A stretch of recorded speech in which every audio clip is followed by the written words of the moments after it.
Bismillahirrahmanirrahim. Ngalajengkeun hanca darasan kitab Durratun Nasihin halaman 153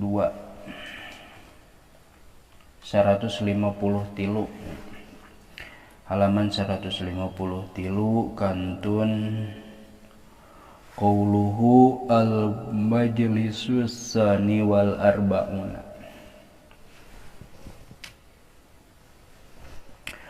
Bismillahirrahmanirrahim. Al-majlisus sani wal arba'una, ari majelis anu ka 42. Mun dipisahkeun ma al-majlisus sani ari majelis anu kadua wal arbauna jeung 40 tegasna 42.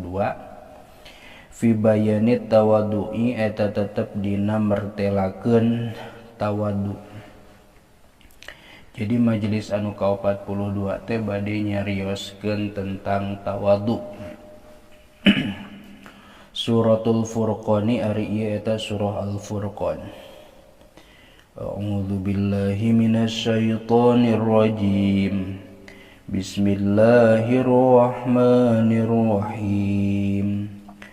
Wa ibadur rahmanil ladzina yamshuna 'alal ardi hauna.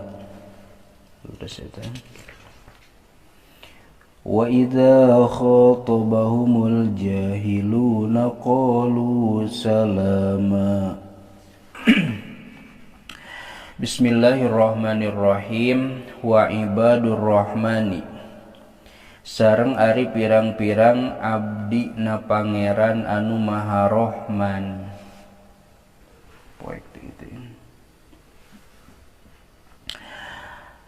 Ari ibadur rahman teh mubtadaun eta jadi mubtada.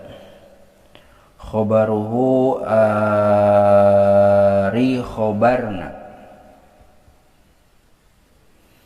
itu mubtada. Ulaika eta lafad ulaika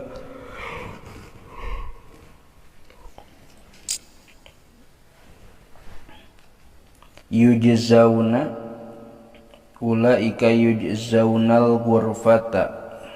Di mana berarti engke dihandapnya? Alladzina tegasna pirang-pirang jalma yamsuna anu lalempang itu ladzina ala wajhil ardi netepan di luhureun bumi, aya di muka bumi. Wa idofatuhum sareng ari idofatna lafad ibad ila rahmani kana lafad rahman tadi di luhur ibadur rahman sisi eta pikeun takhsis pikeun nangtukeun wa tafdili sareng pikeun tafdil pikeun ngunggulkeun. Wali annahum sareng saestuna itu ibad teh eta arosihuna pirang-pirang rosihun. Rosihun teh anu maneh, anu naon atuh mun di urang mah nya rosihun teh anu ada kelebihan kela tingali dinu sejen.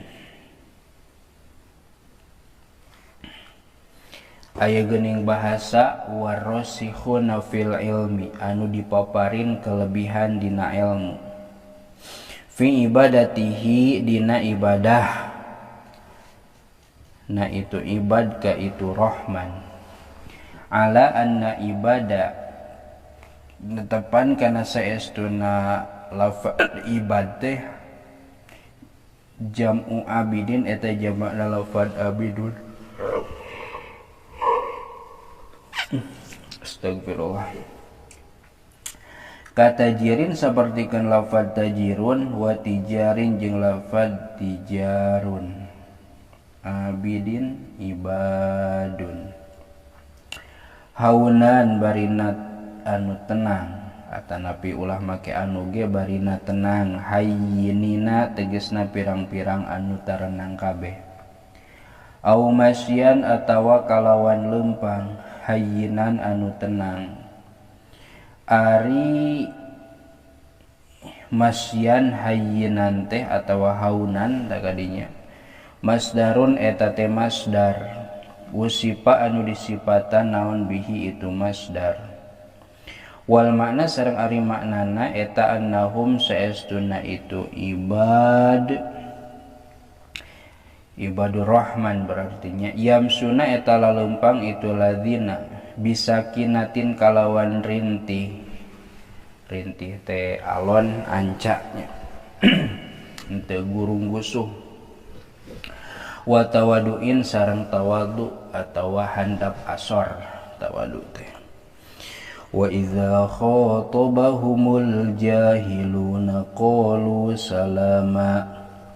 Wa idza khataba sareng di mana-mana nyaritaan hum ka itu ladzina saha al jahiluna pirang-pirang jalma anu barodo qalu tah ngarucap itu ladzina salaman kana ucapan anu alus tasaluman karena arah-arah nyieun kasalamatan mingkum ti aranjeun kabeh wa mutarokatan jeung karena arah-arah ninggalkeun lakum ka aranjeun kabeh la khairu anu henteu aya kahalusan eta tetep bainana di antara urang sadaya wala jeung teu aya kahalusan bainakum di antara aranjeun kabeh wala syarra jeung henteu aya kagorengan awsidadan atawa kana bener minal qauli tina ucapan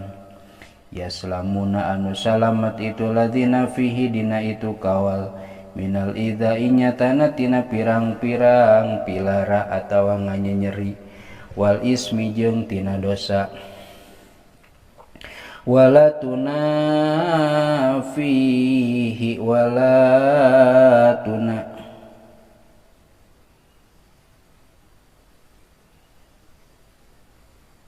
kela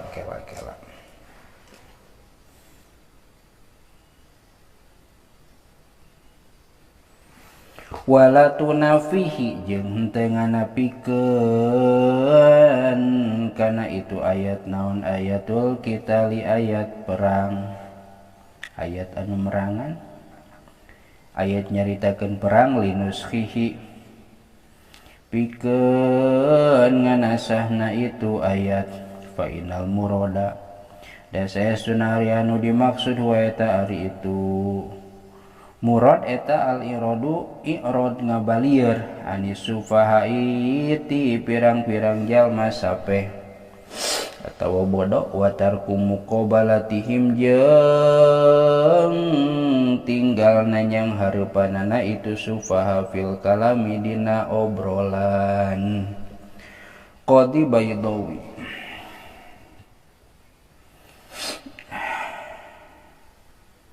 jadi lamun di obrolan ku jalma bodoh teh henteu ujug-ujug nyalahkeun nya jalma anu tawado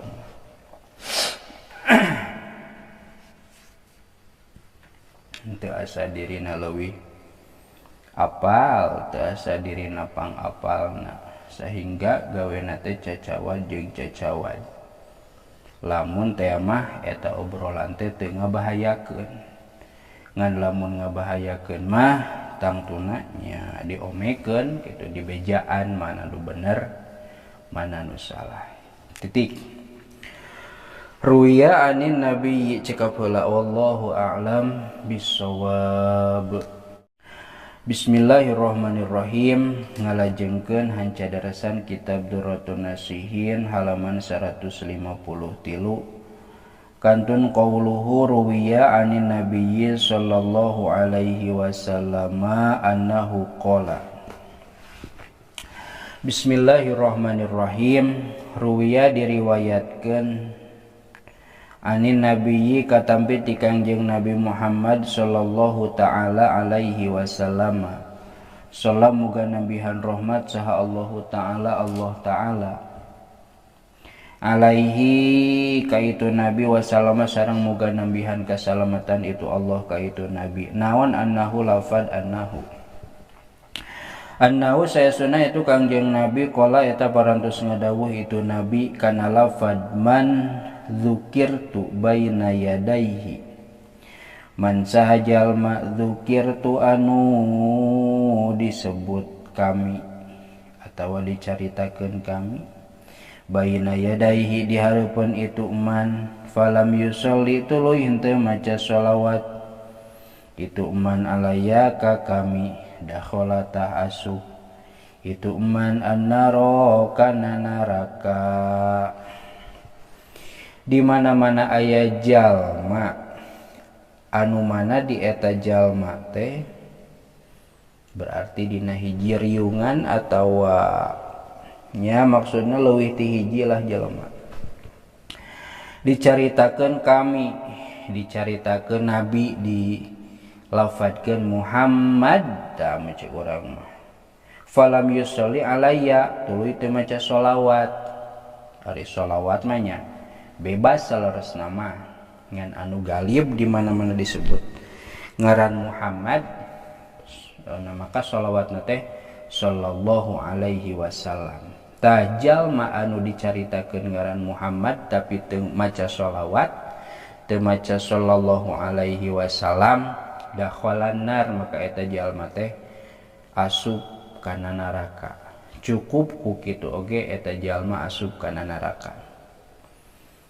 Muhammad sallallahu alaihi wasallam nya sanajan shalawat mah teu kudu wae sallallahu alaihi wasallam bisi arek Muhammad Allahumma sholli ala Muhammad kitu oge mangga bakating ku naon-naonna bakating ku kudu-kuduna. Nah, berarti ieu ngajadikeun patokannya di mana-mana dicaritakeun kami cik Kangjeng Nabi berarti ngaran Nabi Muhammad maka urang dikudukeun maca sholawat sallallahu alaihi wasallam eta nu bakunya. Naon sababna li anna sholata karena saestuna maca sholawat ala nabi ka Kangjeng Nabi sallallahu alaihi wasallam tuh di dieu ge disebut nabi langsung ka payuna teh sallallahu alaihi wasallam. Sanajan urang mah sakapeung sok poho nya lain teu apal gitu. Ngan poho. Salam muga nambihan rahmat saha Allah Gusti Allah alaihi ka itu nabi wasallama sareng muga nambihan kasalamatan itu Allah ka itu nabi. Inda dzikrihi dina nalika nyaritakeunana nabi. Dina nalika nyaritakeun nabi maksudna di mana-mana dicaritakeun nabi nya bahasa nabi atau Muhammad anu lebih spesifikna wajibatun eta teh anu wajib indal imami mungguh imam indal imami Tohawi mungguh imam Tohawi fi kulli maratin dina saban-saban balikan. Saur Imam Tohawi seingat ya saur Imam Tohawi maca sholawat nalika nabi dibacakeun atawa dicaritakeun eta teh wajib saban-saban balik.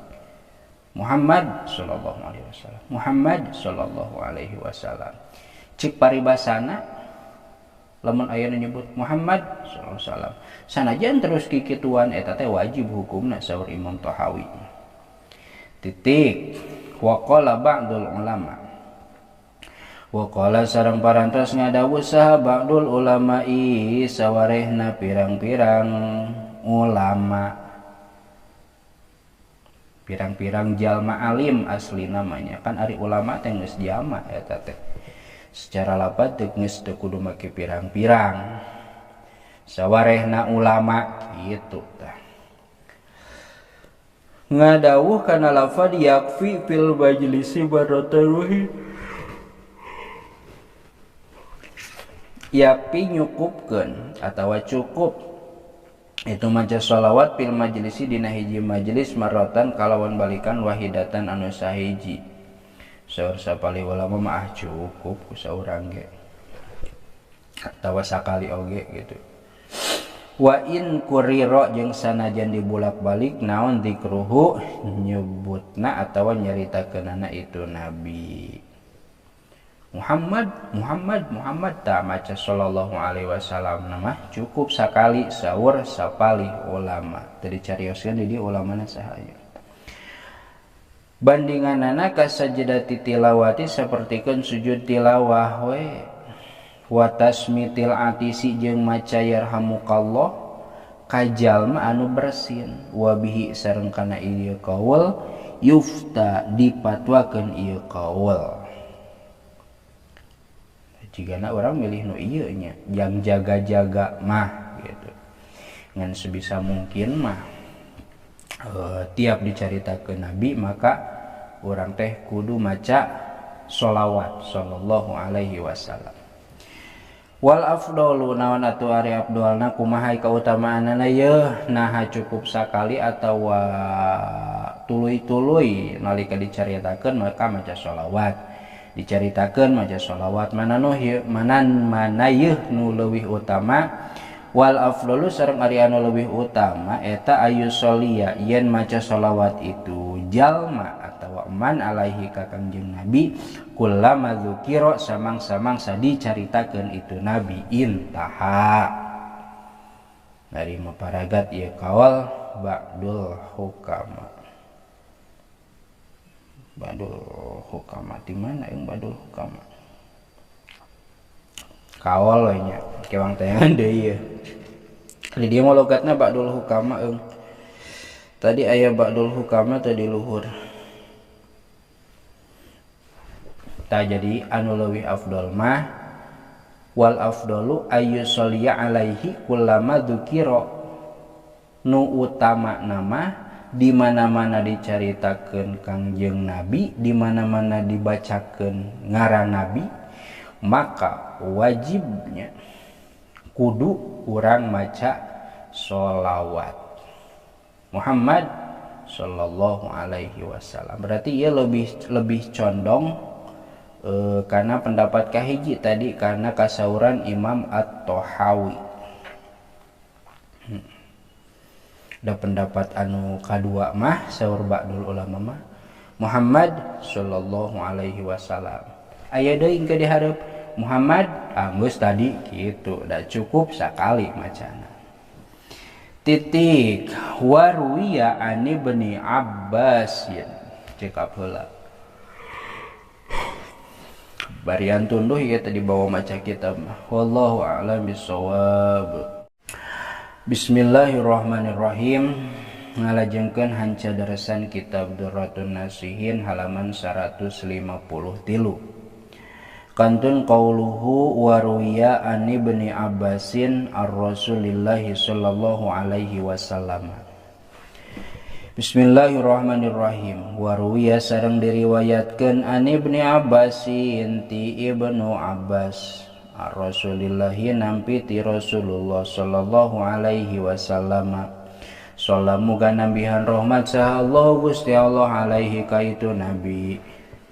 Ulah ka itu nabi atunya secara marji mah ka itu rasul tah kadinya. Wasallama sareng muga nambihan kasalamatan itu Allah ka itu rasul. Rasulillah maksudna. Ngadawuh ruya diriwayatkeun naon mamin ahadin lafad mamin ahadin.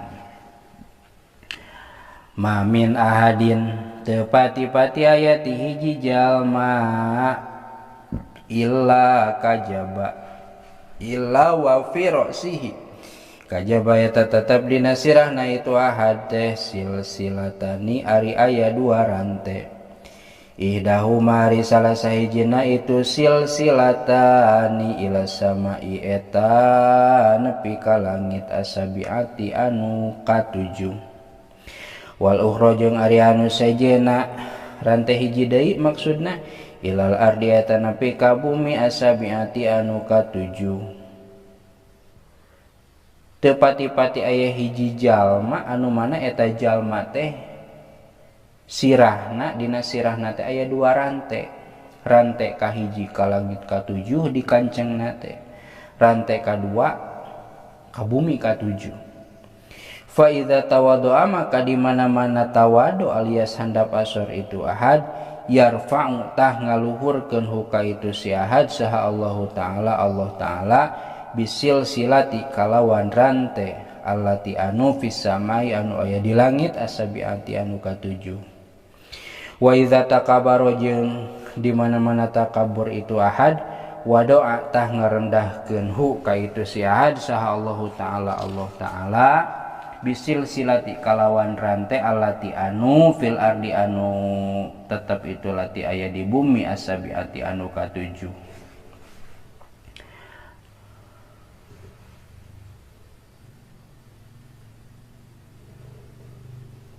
Kieu eta teh nya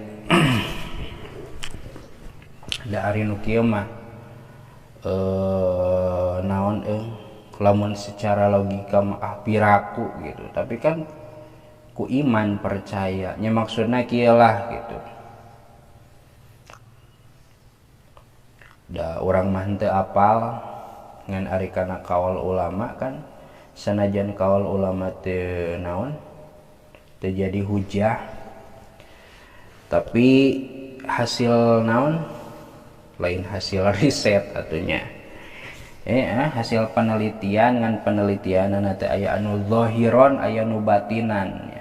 Jadi logikana kieu atunya supaya kaharti ieu jalma ditalian kaluhur jeung kahanap tah lamun eta jalma tawado maka rantai kaluhur teh metot tah jadi jalma teh beuki luhur gitu.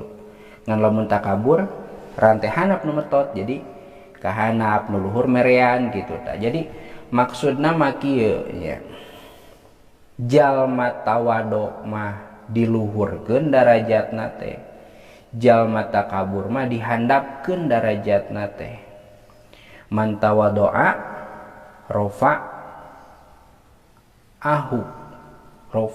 Allah wa man takabbaro hafazahullah hafidho. Nah, hafidho nya jalma bisi salah omekeun jalma anu tawadu mah darajatna diangkat, jalma anu takabur mah darajatna diturunkeunnya di dieu mah dilogikakeun supaya kaharti ku urang ya, supaya kaharti ku urang-urang seolah-olah mamin ahadin illa wa firasihi silsilatan dina sirahna teh aya rantai dua kaluhur hiji kahanap hiji. Lamun tawadu dibetot kaluhur berarti naik darajatna teh tah, lamun takabur turun darajatna gitu maksudna nya. Wa amma zamul kibri sareng anapun nyacad takabur, sareng anapun ari nyacadna takabur farwiya maka eta diriwayatkeun itu zamul kibri teh an Abi Hurairah ti Abi Hurairah radhiyallahu taala anhu radhiya muga mikarido saha Allah Gusti Allah taala bari nama haluhur Allah anhu itu Abu Hurairah. Ani nabiyyin nampi ti Kangjeng Nabi Muhammad sallallahu alaihi wasallam salam muga nabihan rahmat saha Allah Gusti Allah alaihi ka itu nabi wasallam sareng muga nabihan kasalamatan itu Allah ka itu nabi.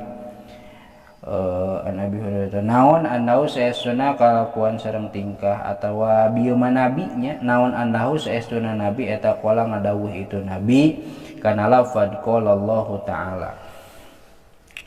Bisa aya logat nu katinggalan saeutak saeutik tambahkeun we nya anu logat nu geus zahir mah bisi kaliwat bisi poho ku urang teu ka bacakeun logatna.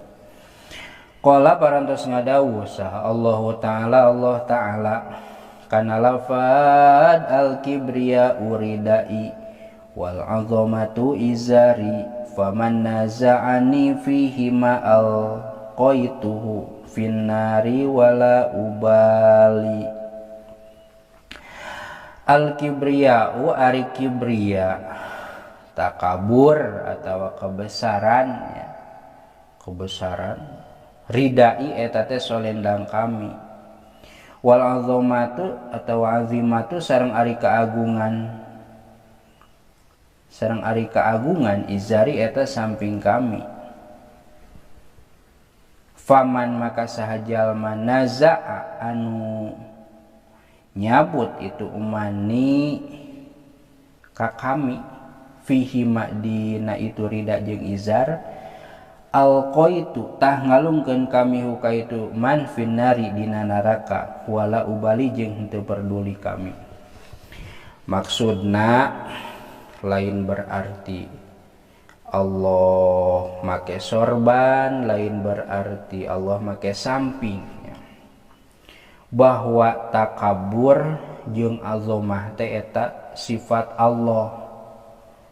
Mun dilogikakeun mah eta teh sifat Allah. Pantes Allah mah takabur, pantes Allah mah ngarasa gumede nya. Dan nu anjeunna tah keur makhluk mah teu pantes takabur, ulah takabur, ulah gumede ngarasa gede hulu.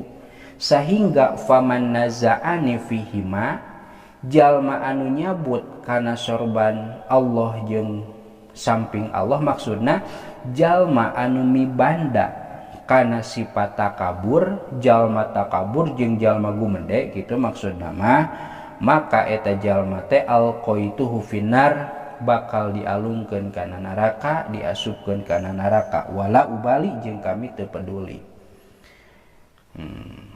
Gitu tah. Rawahu Ibnu Majah. Rawa parantos ngariwayatkeun hukana itu hadis saha Ibnu Majah. Qauluhu al-kibriya'u ayat tafsirna. Qauluhu ari dawuhan Nabi al-kibriya'u lafad al-kibriya'u ridai tah eta. Wal azamatu izari jeung lafad wal azamatu izari yakni ngamaksud Nabi annahuma kana saestuna itu kibriya jeung azamah sifatani eta dua sifat min sifatillahi ta'ala tina sifatna Allah ta'ala. Falayan bagi maka henteu pantes lil abdi kasih abdi ka hamba adhain fi anu lemah naon ayyata kabaro yen takabur itu abdi. Nya cek tadi teh bahwa takabur naon bahwa ridai jeung izari kibriya jeung azamah teh eta teh sifat Allah sehingga teu pantes makhluk anu lemah make kana eta sifat Allah. Kitu maksudna titik. Waruya an Amr bin Su'aib cekap wallahu a'lam bissawab. Bismillahirrahmanirrahim. Ngalajengkeun hanca darasan kitab Durratun Nasihin halaman 153 kantun qauluhu waruya an Amr bin Su'aib an abihi.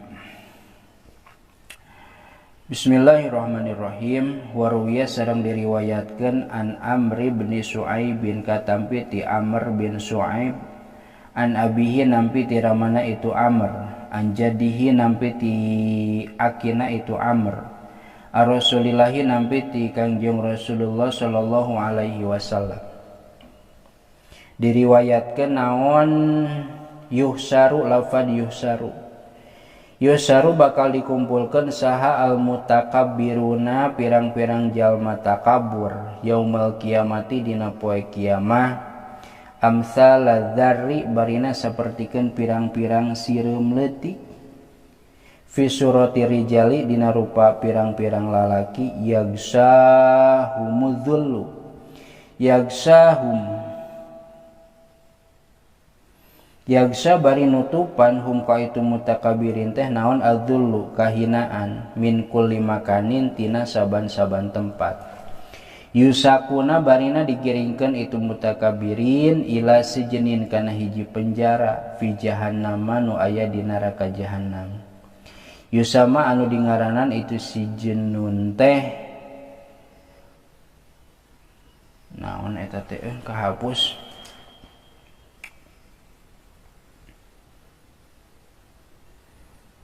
bulisnya bulas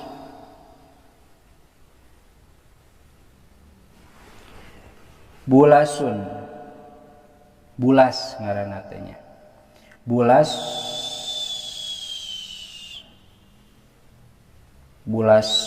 bulasan kalawan penjara bulas ngaranna teh ta'lu ngaluhuran hum ka itu mutakabirun teh naon narul anyari seuneu neraka anu banget panasna. Berarti jalmana dihandap seuneu di luhur.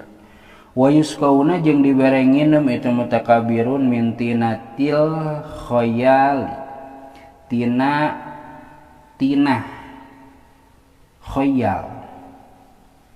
Naon tina khayal teh wahia jeung ari itu tinatul khayal khobal eta teh kela ieu teh hurufna ngagarebleg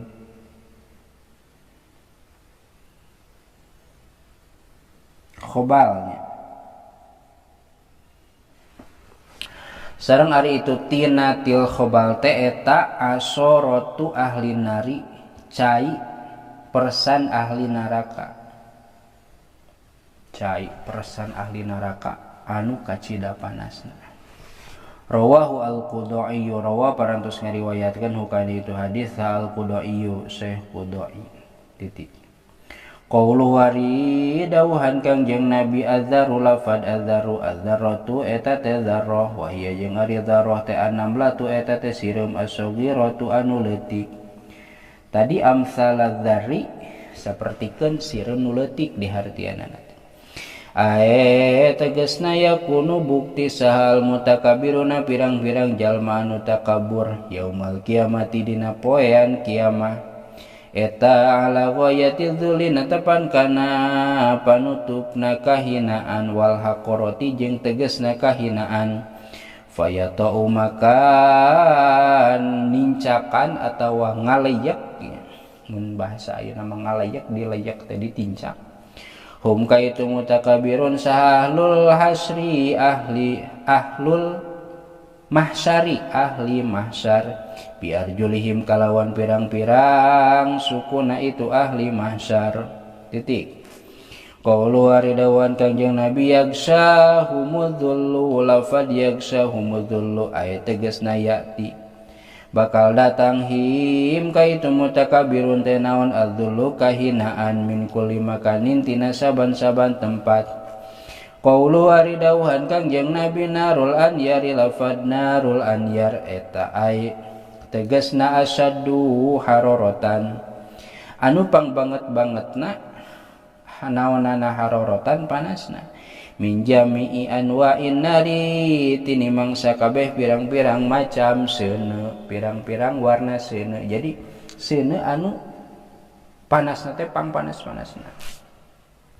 Qaulu ari dawuhan Kangjeng Nabi bulasu lafad bulas tadi di luhur penjara bulas bidomil ba'i kalawan domahna ba bu al muwahhadati anu make titik hiji atau anu dititikan hiji. Bu wa sukunil wawi jeung sukuna waw bu wa fathil lam jeung dipatahkeun lamna la ba'daha eta tetep dina sabada itu lam teh sinun ari aya sin muhmalatun anu henteu dititikan. Bulas bulasu bulasa bulasi bisa berarti ngabulasin bulasin teh dia meureun istilahna nya. Wal khobali tadi aya lapan khobal tinatil min tinatil khobali wal khobalu kitu macana lamun rek ditarkibnya. Wal khobalu sareng ari lapan khobali tadi di luhur bi fathil kha eta kalawan patah khona kha al mujamati anu make anu dititikan hiji kha wal ba'i jeung ba al muwahhadati anu dititikan hiji khoba wa sukunil wawi jeung disukunkeun wauna aya wawan kitu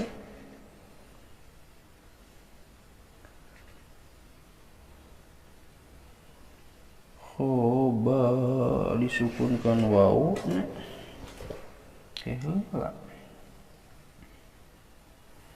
bisi lain.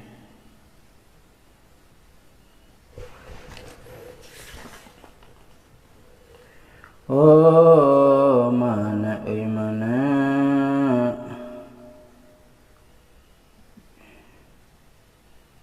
bifatihah wal baul madim Wal khobal bi fathil kha al mu'jama wal ba'i al muwahhidah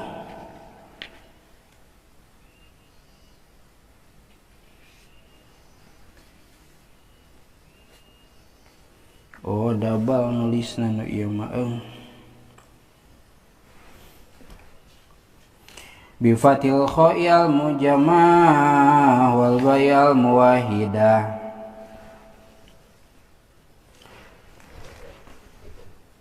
Langsung maudiun eta teh hiji tempat fi jahannam nu aya di neraka jahanam yajtamiu anu narima kumpul fi dina itu maude naon sodidu ahli nari nanahna ahli neraka gitu tah titik. Waruya an Abi Hurairah wallahu a'lam bissawab. Bismillahirrahmanirrahim. Ngalajengkeun hanca deresan kitab Durratun Nasihin halaman 154. Kantun qauluhu waruya an Abi Hurairah annahu qol. Waruya sareng diriwayatkeun an Abi Hurairah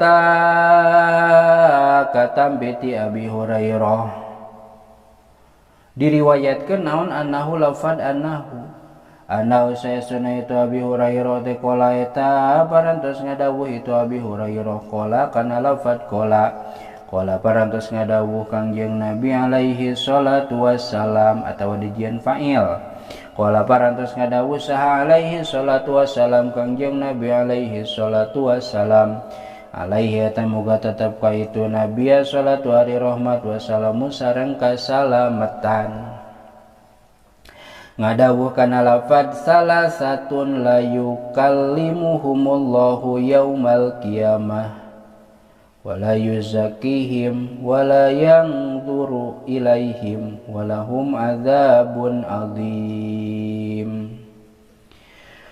Salasatun ari tilu jalma maksudna tilu golongan jalma la yukallimu eta moal ngadawuhan hum kaitu salah satu saha Allah Gusti Allah yaumal kiamati dina poe kiamah wala yuzaki sareng teu ngabersihkeun sareng moal ngabersihkeun saha Allah Gusti Allah him kaitu salasa wala yang dulu sareng mual ningali itu Allah ilaihim kaitu salasah walahum sareng eta tetep kaitu salasah teh azabun ari aya siksaan azimun anu gede. Tilu golongan jalma anu eta jalma teh Allah mual ngadawuh ka eta jalma dina poe kiamah mual dibersihkeun tina dosa jeung moal ditingali bahkan eta jalma teh kalah dibere siksaan anu gede. Mana tilu golongan teh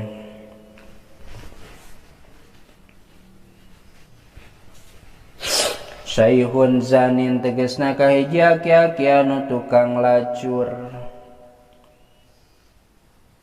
wa malikun kadzabun sareng kadua raja anu tukang bohong wa ailun mutakabirun sareng katilu jalma fakir anu gumede.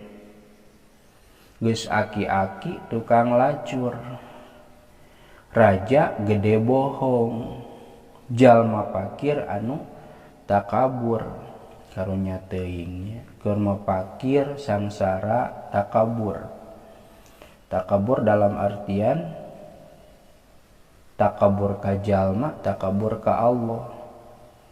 Kita ibadah hambung orang miskin ieu ku Allah kita dipedulikeun eta takaburnya.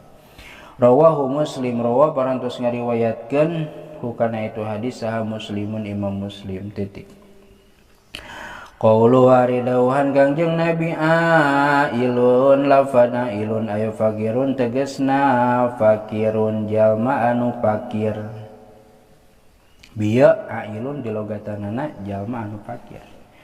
Wakila sareng diwasakeun naon dzul iyali lafadzul iyali anu boga anak rabi nu boga keluarga alladzi anu layak diru anu henteu kadugaeun itu ladzi ala tahsili hawaijihim kana ngahasilkeun pirang-pirang pangabutuhna itu iyal.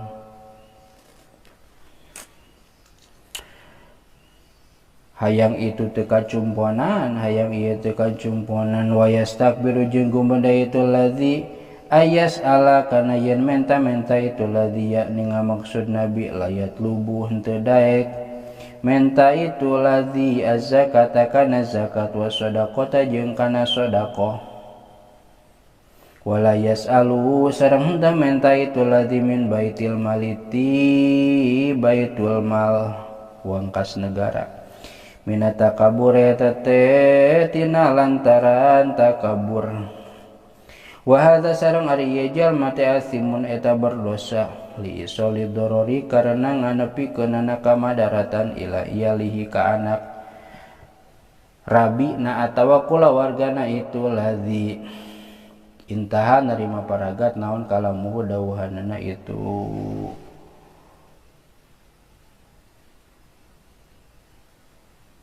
kilnya wakiladzul iyal tadinya jalma pakir teu daek menta maksud teu daek menta teh usaha manggeus teu kaduga pangabutuh teu kacumponan kari-kari aya anu zakat manehna teu menta amilinah teu hidang meureunnya ieu teh aya dina kas negara manehna teu menta ari di urang mah eueuh nya kas negara baitul mal anu saperti maksud di dieu mah teu menta doraka eta teh sabab ngamadaratkeun ka keluargana titik ruwiya diriwayatkeun ani nabi katambi ti Kangjeng Nabi sallallahu taala alaihi wasallam salam moga nambihan rahmat sa Allah Ta'ala alaihi ka itu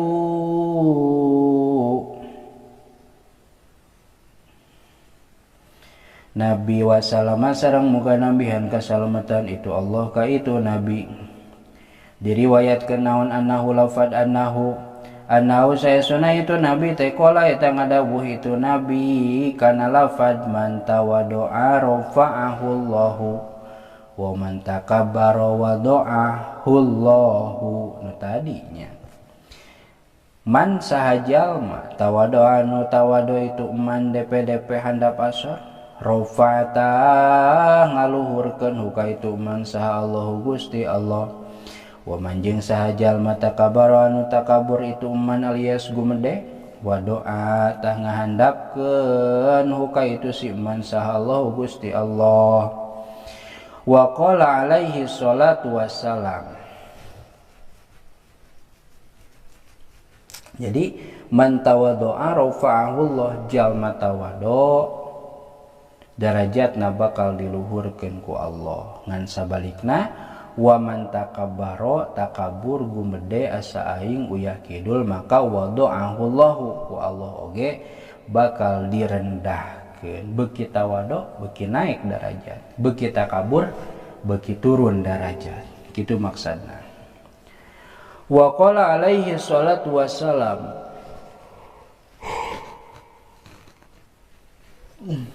tasela atunya cekap wallahu a'lam bissawab. Bismillahirrahmanirrahim.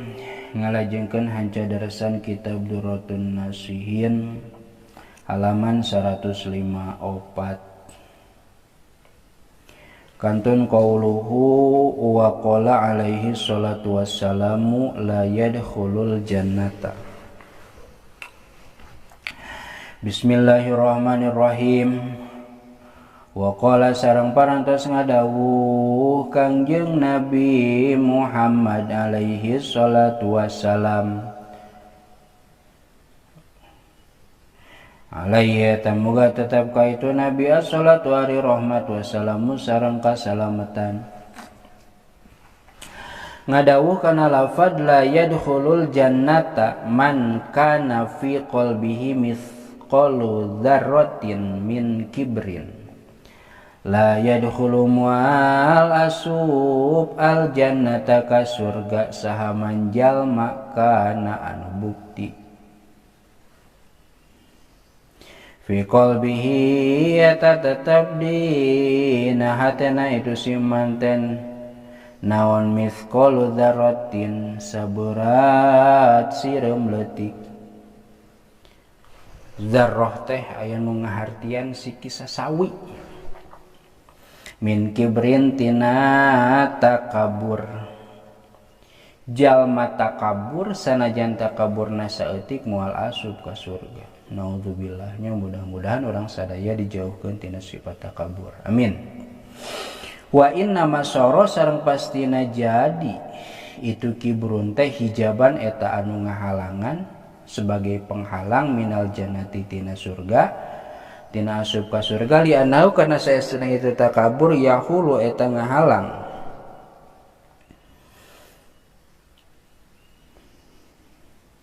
itu takabur bainal abdi di antara si abdi wa akhlaqil mukminina jeung pirang-pirang akhlakna mukminin. Kulliha tegasna sakabehna itu akhlak mukminin. Watil kal akhlaqu sareng ari itu akhlak mukminin ya eta ari itu tilkal akhlaq abwabul jannati eta pirang-pirang pantona surga.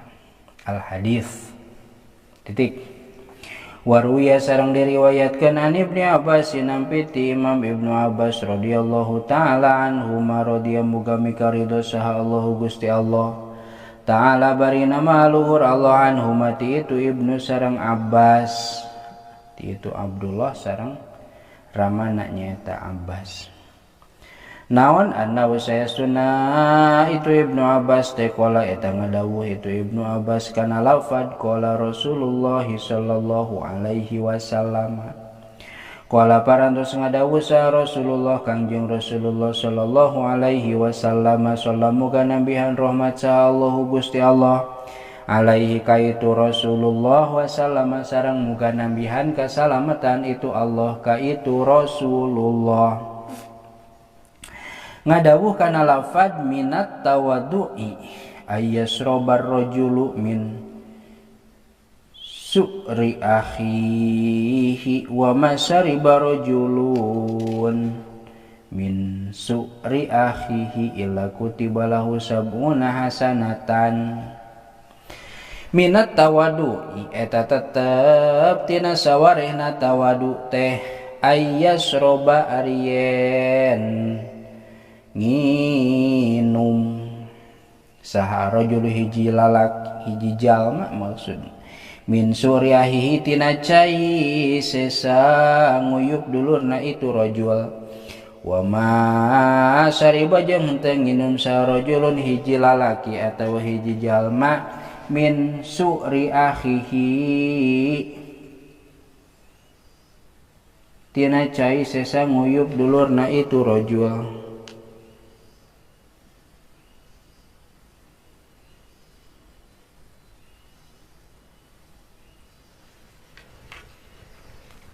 Illa kutiba kajaba dituliskeun lahu pikeun itu rajul teh naon sabuna 70 naonana hasanatan kaalusanana wa muhiyat jeung dihapus anhu ti itu rajul naon sabuna 70 naonana sayiatan kagorenganana wa rufiat jeung diluhurkeun naon darajatuhu darajatna itu si rajul fi ala iliyin di a'la iliyin dina anu pangluhur-luhurna surga iliyin. Al hadis kudu nuluykeun anjeun kana hadis rawa parantos ngariwayatkeun hukana itu hadis saha Sahibul Firdausi anu ngagaduhan kitab Al Firdaus. Kela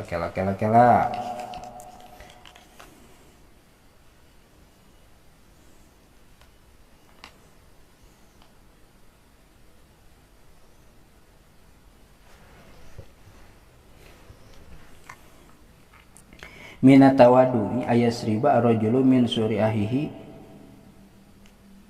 wa ma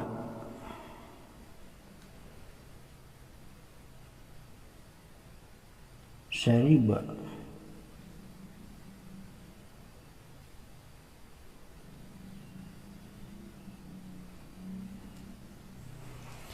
kela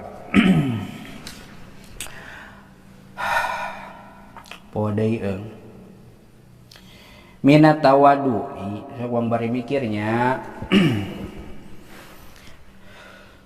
sabab pikiran teh henteu salawasna lancar aya pohona sok kumaha ieu wong mikiran lapad minat tawadu'i termasuk tawadu ayyasroba arrajulu min su'ri ahihi nginumna jalma tina cai sesa dulurna jalma jadi nginum tina urut dulur jadi henteu ieu mah gelas dulur ieu mah gelas urang tah henteu nginum tina urut cai sesa dulur atawa tina gelasnya eta teh termasuk tawadu wa ma syariba rajulun min su'ri ahihi jeung teu nginum saha rajulun lalaki min su'ri ahihi jadi nginum tina sesa termasuk tawadu teu nginum tina sesa oge termasuk tawadu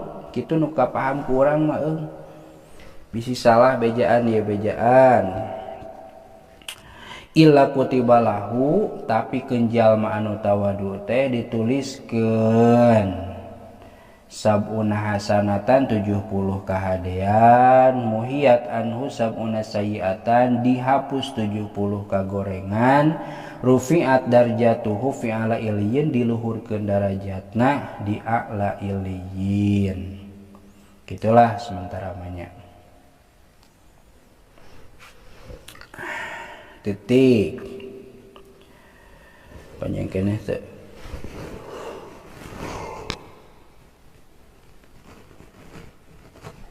waruya an Jabirin radhiyallahu anhu annahu qala nuhun alaihi salam libnihi cika kula atunya wallahu a'lam bissawab.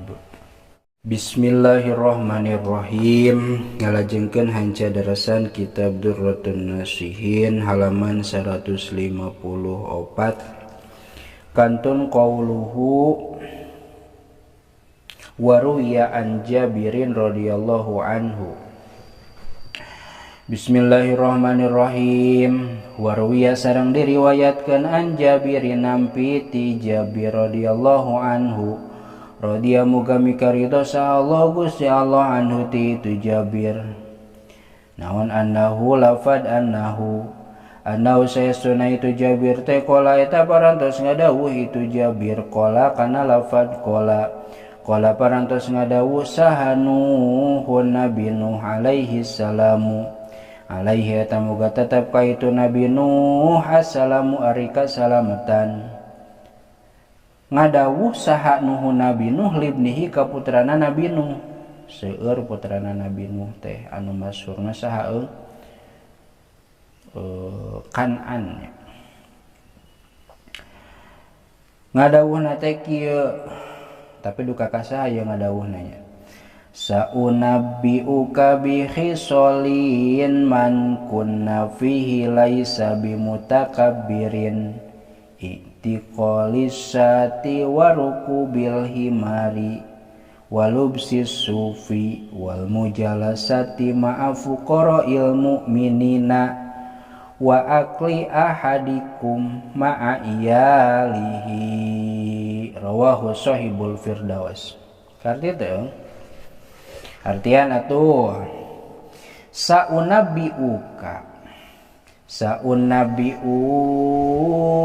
bakal nyaritakeun kami kaka anjeun bihi solin kalawan pirang-pirang tingkah pirang-pirang perkara pirang-pirang tingkah naon urek dicaritakeun teh man saha jalma kunna nu bukti itu hisol teh fihi eta tetep di itu man laisa maka lain itu man teh bi mutakabbirin eta anu takabur. Jadi jalma anu tetep di eta jalma teh aya ieu salah sahijina perkara anu rek dicaritakeun ayeuna maka eta jalma teh lain jalma takabur gitu. Manawa perkarana teh hiji intiqalisati tegesna kahiji nyangcang embe. Jalma nu nyangcang embe eta teh lain jalma takabur. Warukubil himari jeung kadua tumpak himar eta oge lain jalma takabur. Walubsi supi jeung make baju bulu. Baju bulu teh baju naon mun ayeuna mah wol nya. Eta oge lain jalma takabur. Wal mujalasati jeung kaopat mujalasah alias ngariung ma'apu qoro ilmu minina sarta pirang-pirang jalma pakir ti pirang-pirang jalma iman eta oge lain jalma takabur. Wa akli ahadikum jeung kalima barang dahar atawa ngadahar salah sahiji aranjeun kabeh ma'ayali sarta anak rabina itu ahad sarta keluargana anak pamajikan eta oge lain jalma takabur. Jalma nusok nyangcang domba, nusok numpakan himar, nusok make baju wol, nusok ririungan jeung jalma pakir anu iman, nusok dahar jeung anak pamajikan eta teh lain jalma takabur. Rawahu Shahibul Firdausi. Rawa parantos ngariwayatkeun hukana itu hadis. Saha Shahibul Firdausi anu ngagaduhan kitab Al-Firdaus titik. Waruwiya an Umaro, waruwiya sareng diriwayatkeun an Umaro nampi ti Sayyidina Umar. Naon annahu lafad annahu sayasuna itu Sayyidina Umar teh qala eta parantos ngadawuh itu Sayyidina Umar kana lafad ra'sut tawaddu'i antab tadi abis salami alaman laki tahu minal muslimina kahatean wa antarodo biduni minal majlisi wa antakroha antudkaro bil birri wat taqwa. Ra'sut tawadu'i ari sumberna tawadu ari ra'sun masirahnya pokokna atuh ari pokokna tawadu gegedugna tawadu eta antab tadia yen ngamimitian anjeun bisalami kana uluk salam alaman ka jalma laki anu manggihan anjeun huka itu man minal musliminati golongan muslimin mun panggih jeung jalma Islam teh assalamualaikum assalamualaikum ulah kalah disengserikeun nya eta teh ciri jalma tawadu. Troy wa antar dojeng yen mikarido anjeun biduni kalawan tempat anu handap minal majlisi tina tempat diu mun tempat teh ridho di mana we urang tempat mah henteu urang mah hayang di luhur urang mah jalma terhormat piraku dihandap takabur berarti eta mah. Wa antakroha jeung yen mika ngewa anjeun antud karo kana yen disebut anjeun bil birri kalawan kaalusan wa taqwa jeung katakwaan. Yeuh si mang anu mah jalma takwa, jalma alus kasaean. Bari hayang disebutna teh. Urang sodaqoh. Sugano engke disebutna gagah jalma bageran ta ulah nya. Takabur teh gitu mah keheul urang mah embung disebut teh tapi da ari disebut mah kumaha deui gitu tah maksudna mah ulah hayang-hayangan komo ari pesen mah requestnya engke sebutnya di urang sakitu gitu engke sebutnya urang bageran urang tos nyumbang urang takwa ulah titik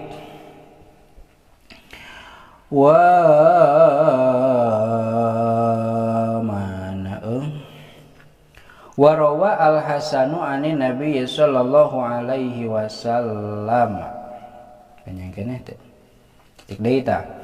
Warawa sareng parantos ngariwayatkeun sahal Hasanu Imam Hasan ani Nabi nampi ti Kangjeng Nabi sallallahu alaihi wasallam. Salam muga nambihan rahmat Allah Gusti Allah alaihi ka itu Nabi wasallam sareng muga nambihan keselamatan itu Allah ka itu Nabi. Ngariwayatkeun annahu kana saestuna Kangjeng Nabi qala eta ngadawuh Kangjeng Nabi. Ngadawuh kana lafad naon? Kana lafad man khosofa na'lahu wa raqa'a thawbahu wa ghabira wajhuhu lillahi fis sujudi faqad bari'a minal kibri. Man sajal ma khosofa anu ngaputan itu man lau kana sendalna itu man wa raqa'a jeung nambalan itu man thawbahu kana bajuna itu man wa ghabira jeung ayo gobir kubar mengebul kela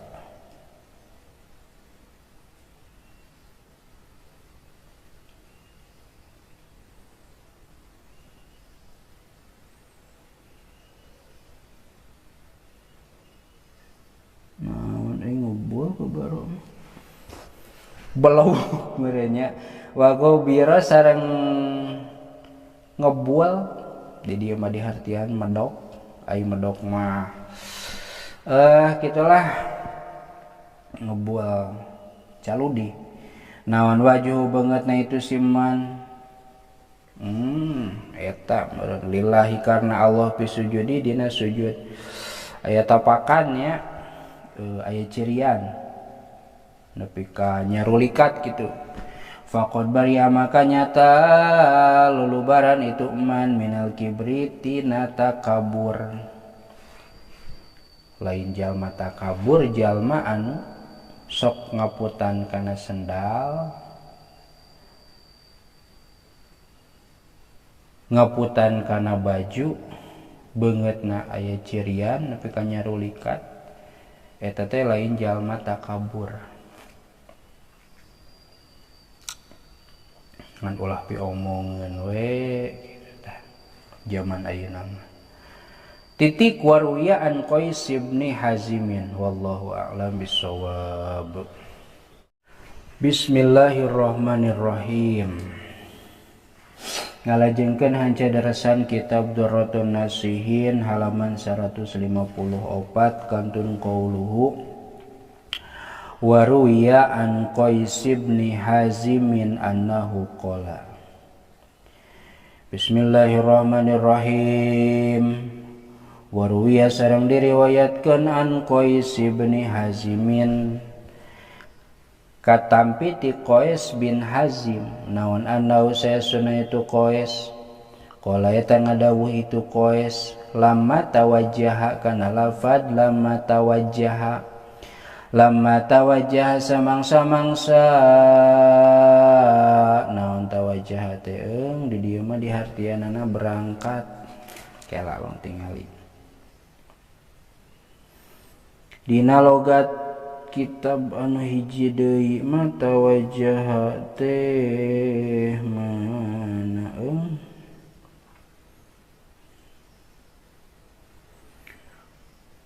madep yang hareup aya nu ngahartieun berangkat aya nu ngahartieun yang hareup. Saha Umar bin Khattab ila Syami yang hareup ka Syam nya maksudna berangkat lah gitunya nginjem lafad lama tawajjaha samangsa berangkat saha Umar bin Khattab Sayyidina Umar ibnul Khattab ila Syami ka nagara Syam. Ja'ala ngajadikeun itu Umar bainahu di antarana itu Umar wa baina gulamihi jeung antara abidna itu Umar tanawuban kana pilih ganti firukubi dina tumpak ontakna. Fakana maka bukti saha Umar Sayyidina Umar yarkabu eta numpak itu Sayyidina Umar anaqata kana onta wa yakhudhu jeung nyekelan sal gulamu abidna itu Umar bizama min naqati kalawan kadali onta wa yasiru jeung lempang itu gulam parsahun kana saparsah summa yanzilu tuluy saparsah teh 8 km nya mun ayeuna mah Sumayan zilu tuluy lungsur itu Sayyidina Umar wa yarkabu sareng tumpak sal gulamu abid wa yahudu sareng nyepengan saha Umar Sayyidina Umar radhiyallahu anhu radhiyallahu kami karitu sallallahu Gusti Allah anhu ti itu Sayyidina Umar bisa memenakoti kana kadali onta wa yasiru sareng mapah itu Sayyidina Umar miqdaru farsahin kana ukuran safarsah Sumaya zilu teras lungsur itu Sayyidina Umar lain Sayyidina Umar murun Sumayan zilu tuluy lungsur itu gulam kumaha ieu marji teh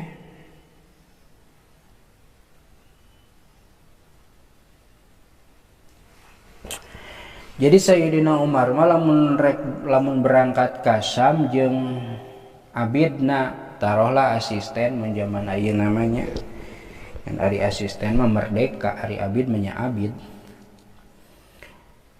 ari ontana teh ngan hiji kunaon teh duanya nya mungkin ada beberapa faktor lah anu teu kudu diprotes urang da teu apal ontana hiji atawa naik kana naon di dieu oh ya pokona mah naik tadi caritakeun oh kana ontana hiji pertama Sayyidina Umar naik kana onta eta si gulam nungtun onta saparsah 8 kilo sabada 8 kilo gantian Sayyidina Umar lungsur gulam naik kana onta Sayyidina Umar mapah bari nungtun saparsah tuluy we kitu nya silih ganti henteu kena-kena urang mah bos gulam we tuluy asisten nu nungtun teh mun jaman ayeuna mah nyupiran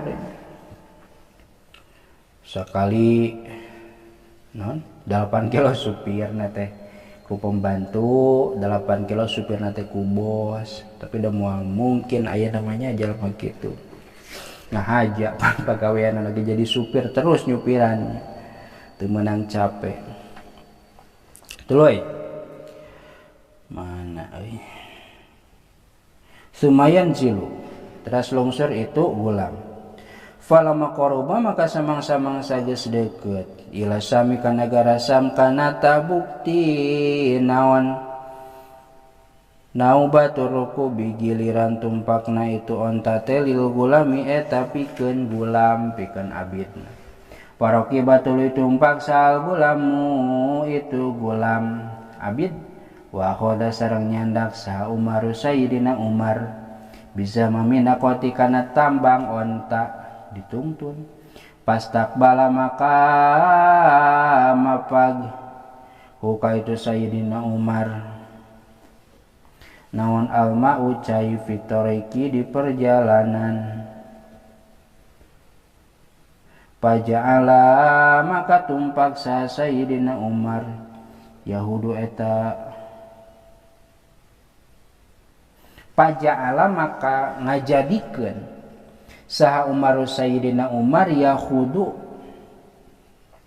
eta turun itu Sayyidina Umar fil mai dina jero cai wa huwa bari ari itu Umar teh akhirun eta anu nyekelan bizama min naqati kana tambang onta wa nalahu sareng ari dua sendalna itu Sayyidina Umar tahta ibtihi eta tetep dihandapun kalekna itu Sayyidina Umar al yusra anu belah kenca fakhraja maka keluar ilaihi ka itu Sayyidina Umar saha Abu Ubaidah ta Abu Ubaidah Ibnu Jarrah wa kana sareng bukti itu Abu Ubaidah amiron eta jadi gubernur ala Syam di negara Syam wa kana sareng bukti itu Abu Ubaidah eta minal asyarati ti sawarehna anu 10 jalma al mubasyarati anu dibubungah bil jannati kalawan surga faqala maka ngadawuh itu Abu Ubaidah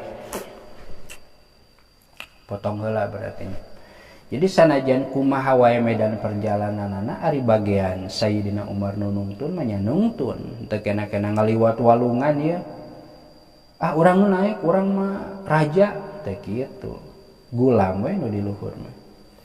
Saur Abu Ubaidah mana faqala maka ngadawu itu Abu Ubaidah kana lafaz ya amiral mu'minin, ya amiral mu'minin, he amiril mu'minin, maksudna ka Sayyidina Umar bin Khattab, inna uzoma asyami saestuna ari pangagung-agungna negara Syam yakhrujuna eta bakal kaluar itu uzoma ilaika ka anjeun palayasunu maka henteu pantes naon ayyarauka yen ningali itu uzoma naon ayyarau kitunya ulah yarauka atuh yen ningali itu uzoma ka anjeun ala hadil halati netepan kana ieu tingkah.